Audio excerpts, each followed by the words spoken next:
Assalamualaikum warahmatullahi wabarakatuh. Berjumpa lagi bersama saya Ririn Rahayu Gampang, calon guru penggerak angkatan 11 Kabupaten Bualemo, Provinsi Gorontalo dari SDN 19 Wonosari.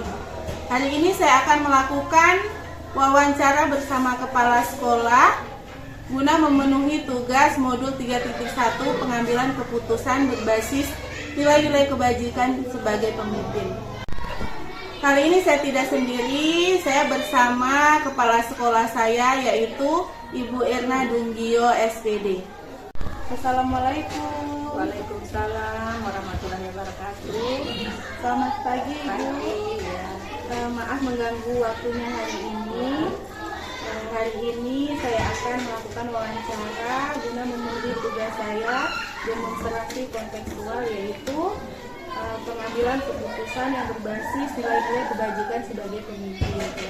Apakah Ibu bersedia berbincang-bincang dengan saya? Ya, Terima kasih ya Bu ya. Ada beberapa hal yang ingin saya tanyakan kepada Ibu kepala sekolah terkait dengan pengambilan keputusan yang ada di sekolah ini mengenai kasus-kasus yang terjadi di sekolah. Yang pertama Bu, selama ini bagaimana Ibu mengidentifikasi kasus-kasus yang merupakan dilema etika atau bujukan moral? untuk mengidentifikasi kasus yang merupakan dilema etika atau bujukan moral ini, yang pertama terlebih dahulu saya mengamati dulu suatu permasalahan yang terjadi, kemudian mengumpulkan informasi yang faktual dan menentukan suatu keputusan itu membantu menghasilkan peraturan yang baru. Jadi Ibu mengidentifikasi dulu, kemudian mengumpulkan informasi sebelum mengambil keputusan. Yang berikutnya Bu, selama ini bagaimana Ibu menjalankan pengambilan keputusan di sekolah, terutama untuk kasus-kasus di mana ada dua kepentingan yang sama-sama benar atau sama-sama mengandung nilai kebajikan? Kalau dalam pengambilan keputusan itu harus selalu saya kembalikan ke semuanya pada aturan. Karena setiap pengambilan keputusan itu saya selalu menjalin hubungan dengan bertanggung jawab, kemudian memastikan apakah keputusan tersebut benar-benar dipahami, karena selalu ada alasan dibalik suatu kejadian. Jadi melibatkan teman sejawat dalam pengambilan keputusan ya Bu. Apa langkah-langkah atau prosedur yang biasa Ibu lakukan selama ini? Kalau langkah-langkah yang pertama, saya akan mencari dulu informasi terlebih dahulu, kemudian saya akan datang ke lapangan, turun langsung untuk mewawancarai dari berbagai pihak. Lalu setelah itu saya akan menganalisis untuk diambil keputusannya itu yang terbaik. Berarti yang pertama mengidentifikasi dulu, kemudian menemukan informasi, Kemudian mewawancarai. langsung untuk mewawancarai yang bersangkutan, lalu pengambilan keputusan ya Bu ya. Kira-kira Bu, hal-hal apa yang selama ini Ibu anggap efektif dalam pengambilan keputusan pada kasus-kasus dilema etika? Kalau saya merasa suatu pengambilan keputusan itu yang efektif itu apabila dilakukan dengan spontanitas tergantung objek permasalahan yang ada di lapangan. Saya pun juga mengobrol dengan bersama tim manajemen sekolah atau jajaran staf dewan guru dengan mendengarkan supaya ada keputusan itu diambil secara bersama. Kemudian Ibu, hal-hal apa saja selama ini yang merupakan tantangan dalam pengambilan keputusan pada kasus-kasus dilema etika? Tantangan yang dihadapi sih dalam pengambilan keputusan ini apabila kita kurang bisa diterima. Tentu saja kita harus bisa meyakinkan orang-orang yang terlibat di dalam pengambilan keputusan itu. Jadi intinya meyakini orang itu. Apakah Ibu memiliki sebuah tata cara atau jadwal tertentu dalam sebuah penyelesaian kasus dilema? Apakah langsung diselesaikan di tempat atau memiliki sebuah jadwal untuk menyelesaikannya, misalkan dalam bentuk prosedur, misalkan seperti apa yang dijalani? Kalau masalah tentang jadwal sih tidak menentu atau tidak ada jadwal tertentu yang harus kita programkan. Pokoknya kita harus bisa menyelesaikan dengan baik, sebisa mungkin selesai supaya masalah itu tidak terlalu lama. Jadi tergantung permasalahannya ya Ibu. Jadi berarti kebanyakan turun langsung secara spontan. Baik Ibu, adakah seseorang atau faktor-faktor apa saja yang selama ini kira-kira mempermudah atau membantu Ibu dalam pengambilan keputusan pada kasus-kasus dilema etika? Faktor-faktor yang memudahkan itu adalah berasal dari adanya dukungan jajaran wakil kepala sekolah atau guru-guru atau staf dewan guru. Jadi sangat diperlukan kolaborasi ya Bu dalam pengambilan keputusan. Ya. Baik Ibu, ini kita sudah sampai ke pertanyaan terakhir. Setelah semua hal ini yang sudah Ibu sampaikan, kira-kira pembelajaran apa yang bisa Ibu Kepala Sekolah petik dari pengalaman Ibu Kepala Sekolah dalam mengambil keputusan dilema etika? Pembelajaran yang dapat saya petik dalam pengalaman mengambil keputusan dilema etika ini, yang berarti pengalaman adalah guru terbaik. Kita belajar dari berbagai kejadian untuk setiap kasus permasalahan itu yang terjadi di lapangan harus diputuskan secara bersama. Mungkin hanya itu ya Bu. Terima kasih sudah meluangkan waktunya untuk berbincang-bincang dengan saya hari ini. Terima kasih sudah membantu dalam tugas demonstrasi kontekstual saya. Wassalamualaikum warahmatullahi wabarakatuh.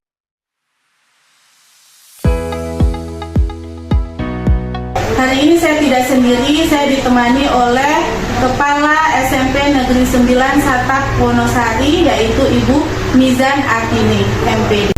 Oke. Assalamualaikum Ibu. Waalaikumsalam. Selamat pagi Ibu. Selamat pagi. Maaf Ibu, hari ini saya meminta waktu untuk wawancara. Apakah Ibu bisa? Ya, terima kasih Ibu. Wawancara ini digunakan untuk pemberian tugas demonstrasi kontekstual pada modul 3.1, yaitu pengambilan keputusan berdasarkan nilai kebajikan sebagai pemimpin. Ibu, perkenalkan, saya Lili Rahayu Gampang dari SOS 19 Wonosari, calon guru penggerak angkatan 11 Kabupaten Bali. Ada beberapa hal yang ingin saya tanyakan. Yang pertama, selama ini bagaimana Ibu sebagai kepala sekolah dapat mengidentifikasi kasus-kasus yang merupakan dilema etika atau bujukan moral? Terima kasih sudah menulis SMP 9 Kabupaten sebagai tempat untuk tugas kontekstualnya untuk mengidentifikasi apakah itu sudah masalah informatif dilema etika dan bujukan moral.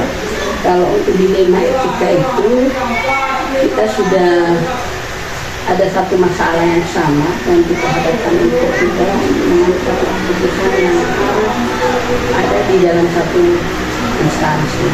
Misalnya siswa yang terlambat, kemudian siswa yang bolos, itu apakah kita tindaki dengan cara yang bagaimana? Maka ini kita kebijakan dengan artian kita punya pengambilan keputusan tidak merugikan siswa yang bersangkutan. Misalnya siswa yang terlambat. Nah, dalam situasi siswa yang sering terlambat ini, di sisi lain ada hal-hal yang perlu kita pertimbangkan. Mungkin dari jarak tempat tinggalnya, ataupun mungkin siswa tidak punya kendaraan. Itu yang perlu kita pertimbangkan. Yang berikut untuk siswa yang tidak naik kelas, tidak tahu membaca, itu di dalam dilema etika. Kalau di dalam dilema etika ini keputusan ini diperhadapkan jangan merugikan orang lain. Nah, kalau misalnya kita memberikan keputusan merugikan orang lain, maka hal itu perlu pertimbangkan kembali. Jadi kalau untuk dilema etika itu adalah satu hal yang sama-sama benar, tapi kita butuh kebijakan di situ. Tetapi kalau kebijakan moral itu sudah gampang kita menentukan karena ada aturan yang mengikat. Selama ini bagaimana Ibu sebagai pimpinan di SMP 11 Sari ini menjalankan pengambilan keputusan di sekolah Ibu? Kemudian terutama untuk kasus-kasus di mana ada dua kepentingan yang sama-sama benar atau sama-sama mengandung nilai kebajikan. Selama ini saya mengambil satu keputusan yang sama-sama benar, tetapi mengandung nilai kebajikan. Nah, ini untuk satu kebijaksanaan dari satu sekolah, tetapi bukan saya sendiri yang menentukan, tetapi kebijakan yang saya berikan itu biasanya berdasarkan pertimbangan dari staf dewan guru, berikut juga dari kita melibatkan pengawas pembina sebagai tempat bertanya dan berkoordinasi segala sesuatu yang ada di sekolah. Kalaupun butuh satu ini, boleh kita konsultasi ke dinas pendidikan. Nah, ini hal-hal yang saya lakukan di dalam mengambil satu kebijakan. Tapi kalau misalnya kebijakannya masih boleh saya putuskan sendiri di dalam hal-hal yang masih sewajarnya, maka itu saya putuskan bersama staf. Berarti dalam pengambilan keputusan itu Ibu sudah melibatkan staf guru, pengawas maupun dinas yang terkait. Untuk yang berikutnya, bagaimana langkah-langkah atau prosedur seperti apa yang Ibu bisa lakukan selama ini untuk menghadapi permasalahan dalam pengambilan keputusan? Biasanya kalau ada masalah yang ada di sekolah, saya selalu mengidentifikasi terlebih dahulu apa latar belakang dan sisi atau guru yang biasanya saya mengundang wali kelas ataupun guru pikir yang selalu ada masalah dengan pikir, karena laporan yang masuk ke saya itu berdasarkan catatan-catatan mereka, sudah berapa kali siswa tersebut melakukan hal itu, apakah sudah berulang-ulang, apakah dalam tes perilaku itu berkali-kali dilakukan, maka itu perlu saya identifikasi. Nah, langkah awal yang saya tanyakan itu identifikasi, kemudian saya tanyakan apakah sudah pernah ditanyakan ke siswa hal itu mengapa dilakukan. Kemudian yang berikut boleh juga kompetisi formasinya, karena itu kan kunjungan yang lebih dekat tentu yang mereka wali kelas untuk memantau secara langsung apakah siswa yang bersangkutan ini memang punya masalah yang di luar sehingga terbawa ke sekolah. Dan biasanya wali-wali kelas selalu memberikan laporan pada saya, kemudian saya tanyakan kalau siswanya sudah ada di tingkatan tinggi, sudah kelas 9, biasanya siswa itu sudah banyak masalah. Nah, ini saya sudah melibatkan guru BK di dalam karena guru BK yang lebih berperan di dalam hal dari segi masuk. Kalau mereka sudah dites, dia mereka bukan saja non-kognitifnya, tapi non-kognitifnya juga dilihat. Sebenarnya diperlakukan secara perorangan identifikasi daripada seluruh siswa. Berarti pertama kali Ibu lakukan luar biasa. Kemudian kalau permasalahannya sudah agak tinggi, silakan kepada guru BK.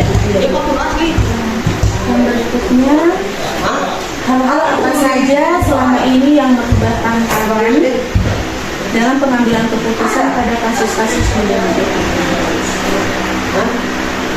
Hal-hal yang dapat merubah tantangan dalam kasus-kasus dilema etika ini adalah biasanya komunikasi dari kasus ini yang terjadi siswa, kemudian kepada saya. Jadi komunikasi kita jalin sehingga segala permasalahan itu bisa tersampaikan kepada saya. Sebenarnya kalau tidak ada komunikasi, kalaupun saya tidak dapat berkomunikasi dengan yang bersangkutan, memang dari teman terdekatnya. Kalau itu ditanyakan ke teman terdekatnya, selalu berperilaku seperti itu, mungkin ada hal-hal yang tidak tersampaikan ke saya, teman dekatnya yang bisa bisa. Jadi pada intinya komunikasi. Kalau komunikasinya ada, tapi tidak. Hal-hal apa saja yang selama ini Ibu sudah anggap efektif dalam pengambilan keputusan pada kasus-kasus di lima itu yang ada di sekolah? Hal-hal yang saya anggap tidak efektif, yang pertama siswa. Ada siswa yang jarang sekolah, kemudian ada siswa yang sudah di tahap ujian akhir, sudah ada yang sudah melakukan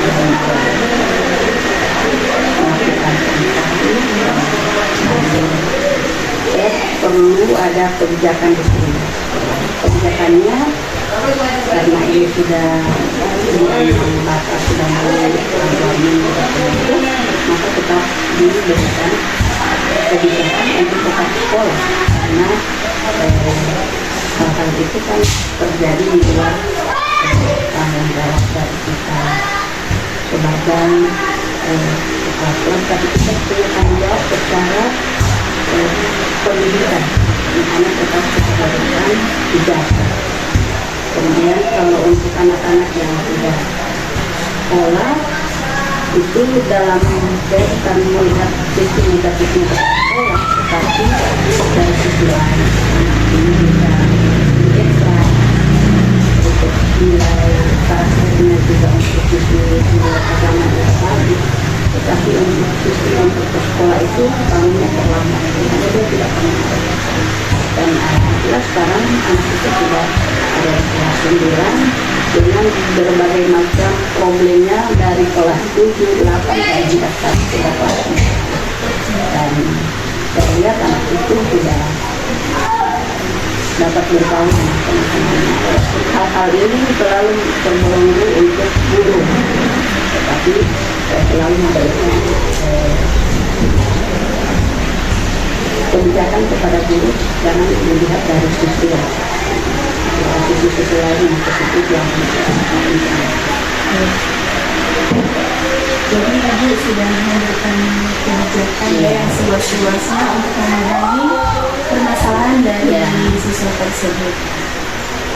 Apakah Ibu memiliki sebuah jadwal tertentu dalam sebuah penyelesaian kasus di lima IPK? Apakah Ibu langsung menyelesaikan di tempat atau memiliki jadwal untuk menyelesaikannya dalam bentuk prosedur seperti apa yang Ibu jalankan? Kalau untuk jadwal secara tersusun untuk setiap masalah yang ada di sekolah itu tidak. Cuma kalau untuk masalah-masalah yang memang saya sudah anggap urgen itu tetap saya membuat jadwal yang memang sudah disepakati. Biasanya kalau guru yang sudah mengalami kasus kelasnya anaknya tidak pernah ada di sekolah bolos, maka saya selalu suruh wali kelas atau guru mapel untuk mengunjungi. Tetapi kalau tetap tidak ada wali kontribusi dari mereka, maka selalu saya undang orang tua. Nah, di sini saya buat jadwal untuk bertemu dengan orang tua dan siswa yang bersangkutan. Begitu juga kalau ada guru juga yang punya masalah yang pribadi sehingga bisa merambat ke kinerja mereka. Nah, ini saya buat kesepakatan untuk bertemu kapan kita bisa memberikan penjelasan secara ilmiah ke saya mengapa hal itu terulang lagi, sehingga saya bisa ketahui masalah apa yang sebenarnya terjadi antara siswa. Jadi dalam penyelesaian masalahnya kadang secara langsung di tempat, Iya. kadang menentukan jadwal, kadang mengetahui Iya. masalahnya Iya. Ibu. Nah, adakah seseorang atau faktor-faktor apa yang selama ini mempermudah atau membantu Ibu dalam pengambilan keputusan dalam proses kasus ini? Kalau faktor-faktor yang mempermudah untuk mengambil kasus dilema etika itu biasanya saya selalu itu tadi pertimbangan dari staf dewan guru, kelas, guru BK, kemudian pertimbangan pengawas, dan juga dari komunitas, ataupun dari hal dari dinas pendidikan. Nah, itu yang memberikan jalan ataupun memberikan satu kebijakan sehingga anak ini tidak jadi apa ya, dari setiap kebijakan yang kita berikan tidak merugikan yang lain, baik dari sekolah maupun untuk oknum guru ataupun Ibu pertanyaan terakhir, dari semua hal yang telah Ibu sampaikan, pembelajaran apa yang dapat Ibu petik dari pengalaman Ibu mengambil keputusan dilema etika selama ini? pengalaman saya selama ini secara hati saya merasa puas karena melihat situasi tetap normal dalam kondisional, anak-anak tetap datang ke sekolah, guru-guru juga bekerja dengan baik. Tetapi dalam sisi yang lain, karena ini kebijakan, tetap ada hal-hal yang mengandung tidak enak dari baik dari siswa maupun dari guru. Sehingga saya dalam setiap rapat mengapa ini dilakukan, karena yang bersangkutan punya masalah. Ya, karena tidak mungkin saya memberikan satu kebijakan yang spesial untuk mereka ini, karena mereka punya masalah. Kalau Bapak Ibu tidak saya perlakukan begitu, berarti Bapak Ibu aman. Yang selalu saya berikan, baik itu untuk guru maupun untuk siswa. Mungkin hanya itu Ibu yang saya tanyakan. Terima kasih atas waktunya, sudah membantu saya dalam tugas saya demonstrasi kontekstual modul 31. Terima kasih. Wassalamualaikum warahmatullahi wabarakatuh. Oke. Assalamualaikum Ibu. Waalaikumsalam. Selamat pagi Ibu. Selamat pagi. Maaf Ibu, hari ini saya meminta waktu untuk wawancara. Apakah Ibu bisa? Ya, terima kasih Ibu. Wawancara ini digunakan untuk pemilihan tugas demonstrasi kontekstual pada modul 3.1, yaitu pengambilan keputusan berdasarkan nilai kebajikan sebagai pemimpin. Ibu, perkenalkan, saya Ririn Rahayu Gampang dari SOS 19 Wonosari, calon guru penggerak angkatan 11 Kabupaten Jawa. Ada beberapa hal yang ingin saya tanyakan. Yang pertama, selama ini bagaimana Ibu sebagai kepala sekolah dapat mengidentifikasi kasus-kasus yang merupakan dilema etika atau bijakan moral? Terima kasih sudah memilih SMP 9 Kabupaten Garut sebagai tempat untuk tugas kontekstualnya untuk mengidentifikasi apakah itu sudah masalah termasuk dilema etika dan bijakan moral. Kalau untuk dilema etika itu kita sudah ada satu masalah yang sama dan kita hadapkan untuk kita mengambil satu keputusan yang harus ada di dalam satu instansi. Misalnya siswa yang terlambat, kemudian siswa yang bolos, itu apakah kita tindaki dengan cara yang bagaimana? Maka ini kita butuh kebijakan dengan artian kita punya pengambilan keputusan tidak merugikan siswa yang bersangkutan. Misalnya siswa yang terlambat. Nah, dalam situasi siswa yang sering terlambat ini, di sisi lain ada hal-hal yang perlu kita pertimbangkan. Mungkin dari jarak tempat tinggalnya, ataupun mungkin siswa tidak punya kendaraan. Itu yang perlu kita pertimbangkan. Yang berikut untuk siswa yang tidak naik kelas, tidak tahu membaca, itu di dalam dilema etika. Kalau di dalam dilema etika ini keputusan ini dikatakan jangan merugikan orang lain. Nah, kalau misalnya kita memberikan keputusan merugikan orang lain, maka hal itu perlu dipertimbangkan kembali. Jadi kalau untuk dilema etika itu adalah satu hal yang sama-sama benar, tapi kita butuh kebijakan di situ. Tapi kalau kebijakan moral itu sudah gampang kita menentukan karena ada aturan yang mengikat. Selama ini bagaimana Ibu sebagai pimpinan di SMP 1914 hari ini menjalankan pengambilan keputusan di sekolah Ibu? Kemudian terutama untuk kasus-kasus di mana ada dua kepentingan yang sama-sama benar atau sama-sama mengandung nilai kebajikan. Selama ini saya mengambil satu keputusan yang sama-sama benar, tetapi mengandung nilai kebajikan. Nah, ini untuk satu kebijaksanaan dari satu sekolah, tetapi bukan saya sendiri yang menentukan, tetapi kebijakan yang saya berikan itu biasanya berdasarkan pertimbangan dari staf dewan guru, berikut juga dari kita melibatkan pengawas pembina sebagai tempat bertanya dan berkoordinasi segala sesuatu yang ada di sekolah.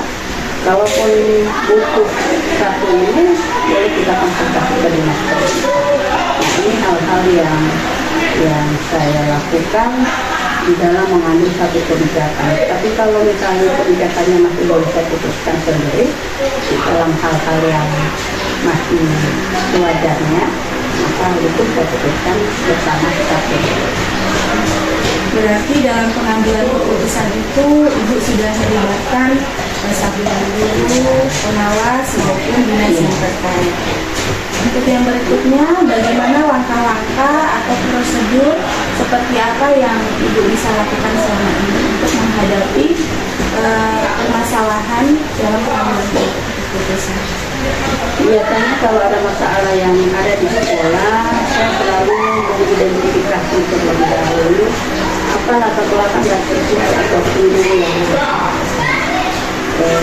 biasanya saya mengundang wali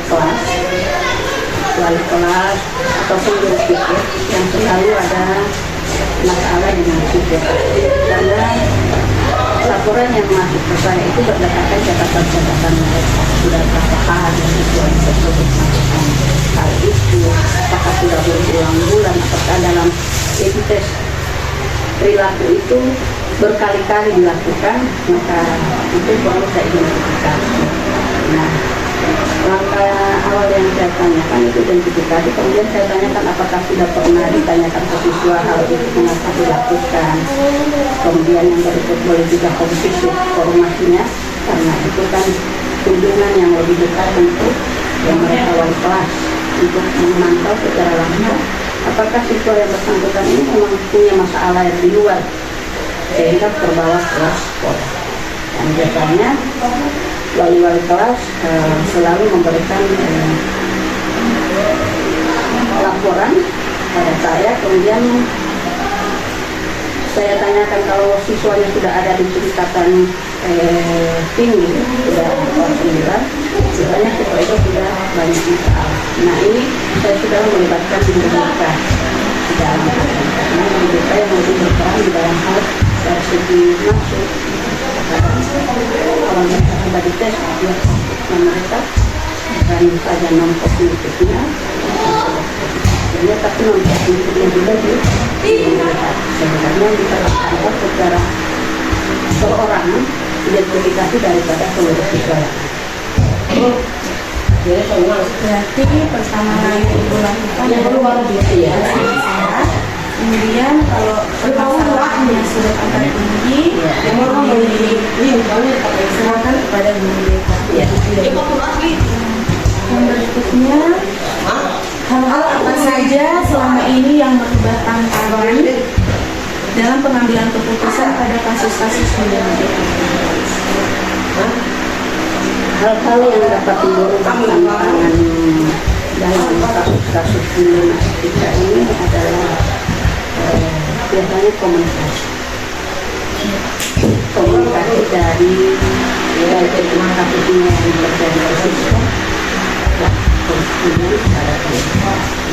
jadi komunikasi kita jalin sehingga segala permasalahan itu bisa tersampaikan kepada saya. Sebenarnya kalau tidak ada komunikasi, kalaupun saya tidak dapat berkomunikasi dengan yang bersangkutan, memang dari teman terdekatnya. Kalau itu ditanyakan ke teman terdekatnya, selalu berperilaku seperti itu, mungkin ada hal-hal yang tidak tersampaikan ke saya, teman dekatnya yang bisa bisa. Jadi pada intinya komunikasi. Kalau komunikasinya ada, tapi tidak. Hal-hal apa saja yang selama ini Ibu sudah anggap efektif dalam pengambilan keputusan pada kasus-kasus dilema etika yang ada di sekolah? Hal-hal yang saya anggap tidak efektif, yang pertama siswa. Ada siswa yang jarang ke sekolah, kemudian ada siswa yang sudah di tahun ujian akhir, sudah ada yang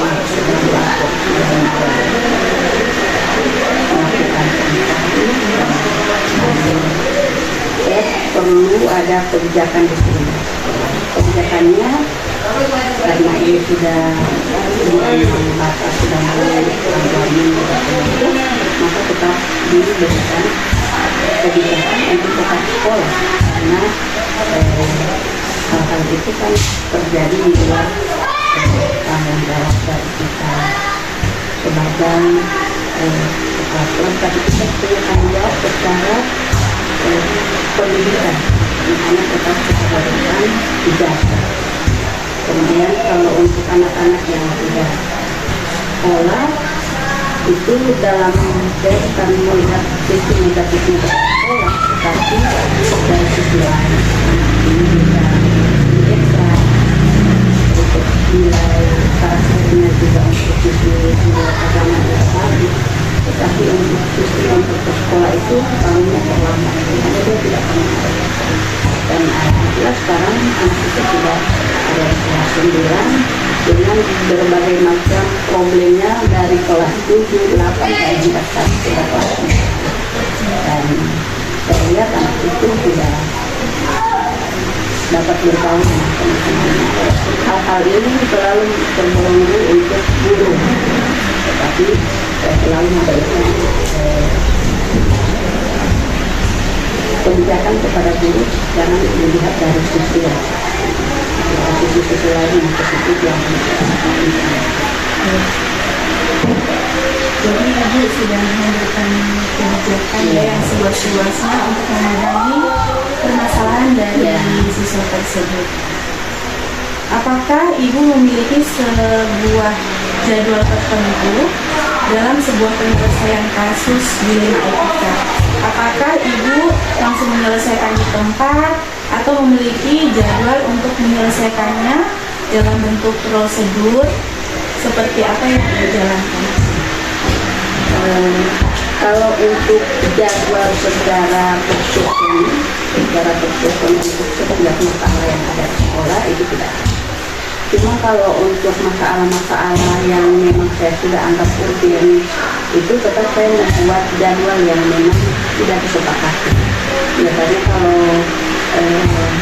guru yang sudah mengalami kasus kelasnya anaknya tidak pernah ada di sekolah, bolos, maka saya selalu suruh wali kelas atau guru mapel untuk mengunjungi. Tetapi kalau tetap tidak ada wali kontribusi dari mereka, maka selalu saya undang orang tua. Nah, di sini saya buat jadwal untuk bertemu dengan orang tua dan siswa yang bersangkutan. Begitu juga kalau ada guru juga yang punya masalah yang pribadi sehingga bisa merambat ke kinerja mereka. Nah ini saya buat kesepakatan untuk bertemu kapan kita bisa memberikan penjelasan secara saya mengapa hal itu terulang lagi, sehingga saya bisa ketahui masalah apa yang sebenarnya terjadi antara bagi siswa. Jadi dalam penyelesaian masalahnya kadang secara langsung di tempat, kadang menyampaikan jadwal orang mengetahui masalahnya. Nah, adakah seseorang atau faktor-faktor apa yang selama ini mempermudah atau membantu ibu dalam pengambilan keputusan dalam proses kasus sebelumnya? Kalau faktor-faktor yang mempermudah untuk mengambil kasus online kita itu biasanya saya selalu ikut dari pertimbangan dari staf bilang guru, kelas, BPK, kemudian pertimbangan pengawas, dan juga dari komunitas, ataupun dari hal dari dinas pendidikan. Nah itu yang memberikan jalan ataupun memberikan satu kebijakan sehingga anak ini tidak jadi dari setiap kebijakan yang kita berikan tidak merugikan yang lain, baik dari sekolah maupun untuk oknumnya, guru ataupun Ibu pertanyaan terakhir, dari semua hal yang telah Ibu sampaikan, pembelajaran apa yang dapat Ibu petik dari pengalaman Ibu mengambil keputusan menerima etika selama ini? Pengalaman saya selama ini secara hati saya merasa puas karena melihat situasi tetap normal dalam kondisional, anak-anak tetap datang ke sekolah, guru-guru tetap bekerja dengan baik. Tetapi dalam sisi yang lain, karena ini kebijakan, tetap ada hal-hal yang mengandung tidak enak dari baik dari siswa maupun dari guru. Sehingga saya dalam setiap rapat mengapa ini dilakukan, karena yang bersangkutan punya masalah. Karena tidak mungkin saya memberikan satu kebijakan yang spesial untuk mereka ini, karena mereka punya masalah. Kalau Bapak Ibu tidak saya perlakukan begitu, berarti Bapak Ibu aman. Yang selalu saya berikan, baik itu untuk guru maupun untuk siswa. Mungkin hanya itu Ibu yang saya tanyakan. Terima kasih atas waktunya, sudah membantu saya dalam tugas saya demonstrasi kontekstual modul ke-21. Terima kasih. Wassalamualaikum warahmatullahi wabarakatuh.